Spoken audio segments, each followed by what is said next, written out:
Cada día ingerimos miles de millones de bacterias, o incluso más, casi todas procedentes de los alimentos, pero algunas también de nuestra propia boca. En realidad, todos y cada uno de nosotros poseemos una dotación de células bacterianas 10 veces mayor que las humanas. Hasta la fecha, nos hemos beneficiado de las ventajas que nos otorga esta microbiota.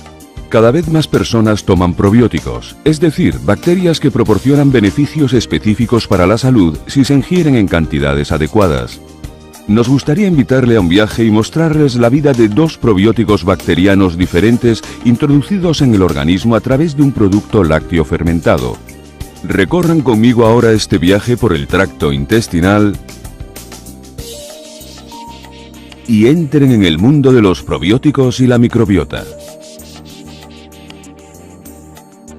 El yogurt se compone de bacterias llamadas Lactobacillus y Streptococcus que se emplean para fermentar la leche. Por otro lado, algunos tipos de Lactobacillus, que se muestran aquí como microorganismos azules de aspecto cilíndrico, y bifidobacterias, los microorganismos con forma de Y, son bacterias probióticas escogidas que proporcionan beneficios para la salud. En la boca, las bacterias viven en las encías, los dientes y la lengua. Todas las personas tienen cierto grado de placa o caries causada por distintos tipos de los denominados gérmenes o bacterias malos que crecen con rapidez y producen ácidos y enzimas a partir de los alimentos que ingerimos, sobre todo el azúcar. La palabra malo se refiere en realidad al hecho de que estos microbios puedan dañar nuestros tejidos o producir inflamación y una sensación de malestar. El cepillado dental elimina los azúcares y muchas bacterias de la placa, pero a las pocas horas ocurre una recuperación y multiplicación de las restantes. El motivo por el que el Lactobacillus y Bifidobacterium suelen conocerse como bacterias buenas es que, por lo común, se consideran inocuas y aportan muchos beneficios para una vida sana, entre otros, la eliminación o destrucción de las bacterias bucales.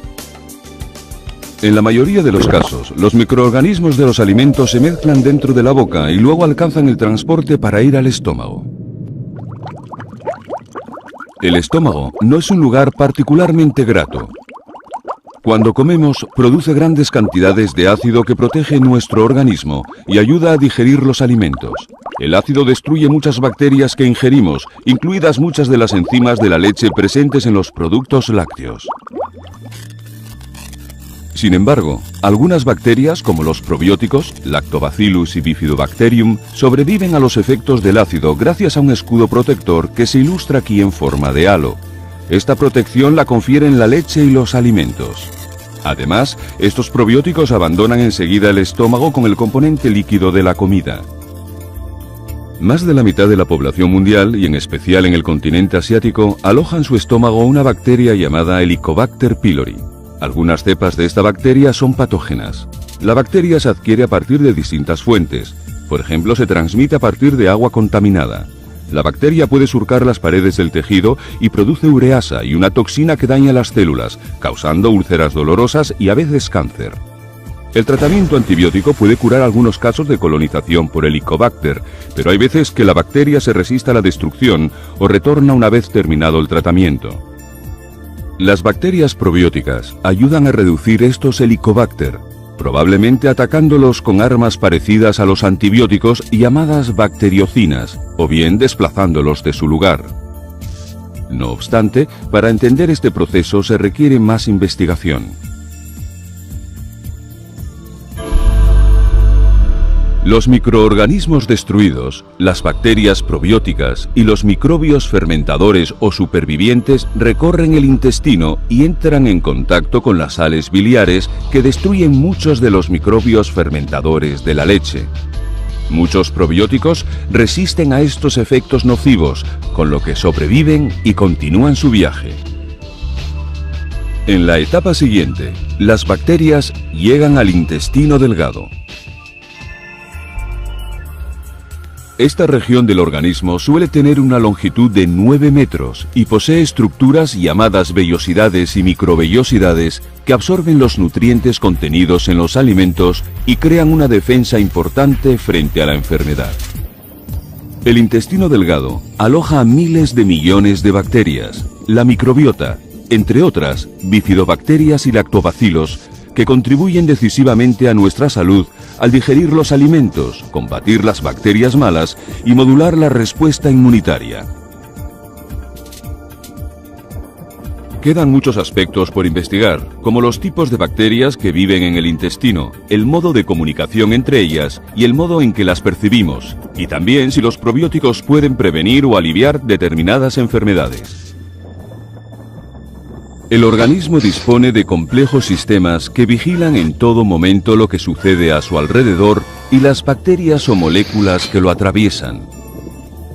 Puede detectar los microorganismos de naturaleza buena, pero aún así segrega un anticuerpo denominado IgA secretora que detecta cualquier bacteria o virus malo en el medio. Si una persona ingiere demasiadas bacterias malas de una vez, por ejemplo con una comida contaminada, las bacterias probióticas actúan de concierto con las defensas intestinales, impidiendo que las bacterias malas dañen al anfitrión.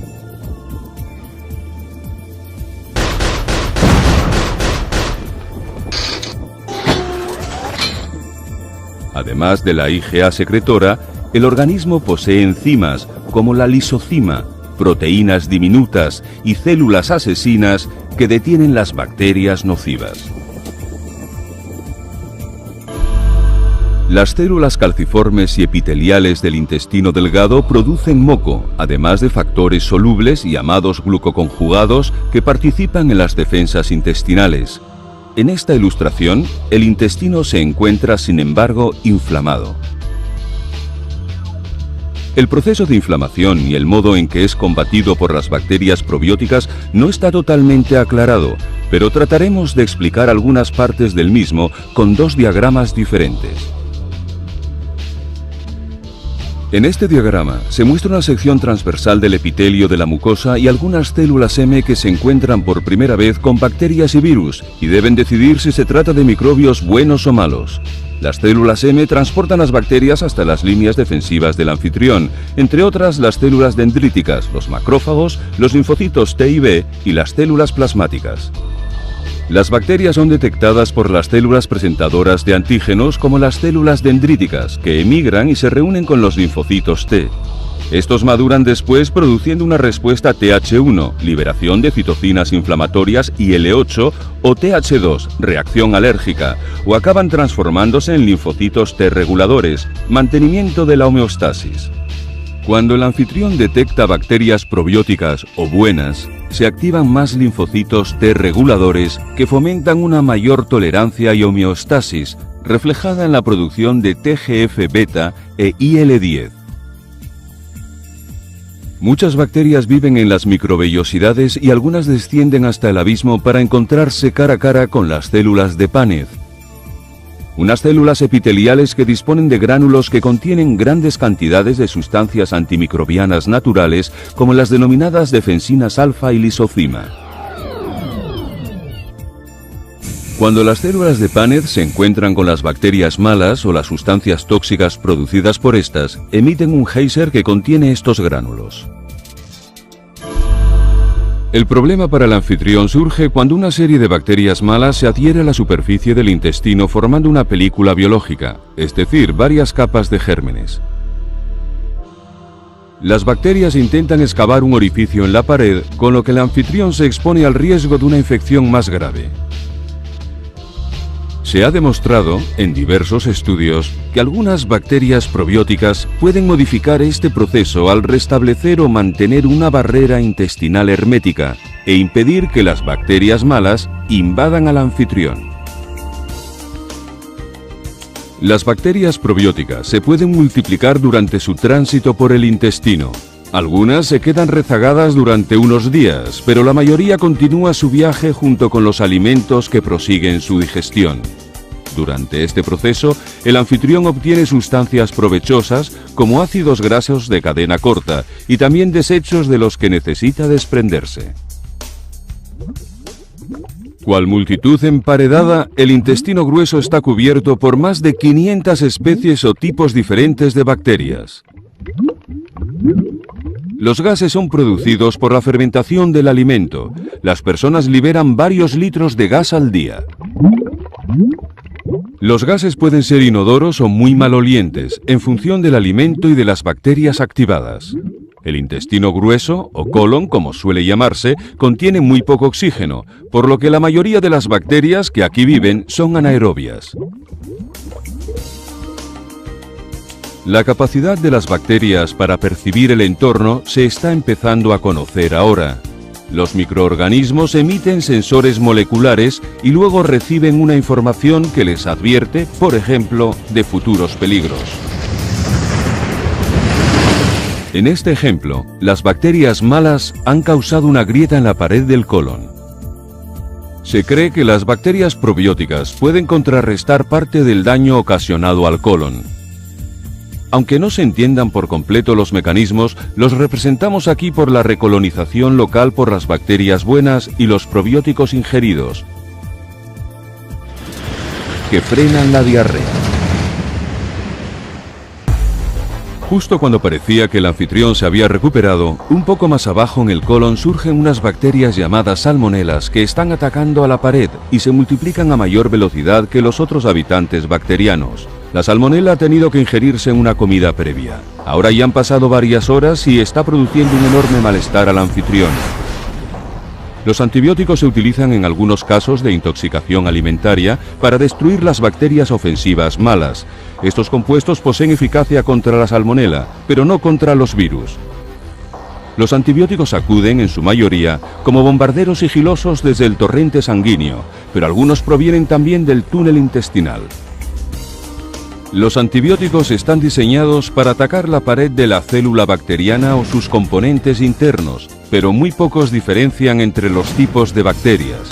Por eso, en la práctica, arrasan todo el terreno y destruyen las bacterias, tanto buenas como malas. Los antibióticos no destruyen algunas bacterias probióticas que poseen una resistencia intrínseca incluida en su ADN cromosómico.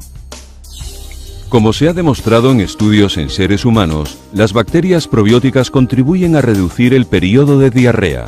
Con ello, el desecho se solidifica de nuevo y se normaliza el hábito intestinal. Todo viaje llega a su fin. Algunos probióticos permanecen en la piel externa del ano desde donde se desplazan, en el caso de las mujeres hasta el tracto vaginal situado tan solo a 4 centímetros de distancia. Pero en la mayoría de los casos dicen adiós al intestino. Y vaya, a donde usted sabe.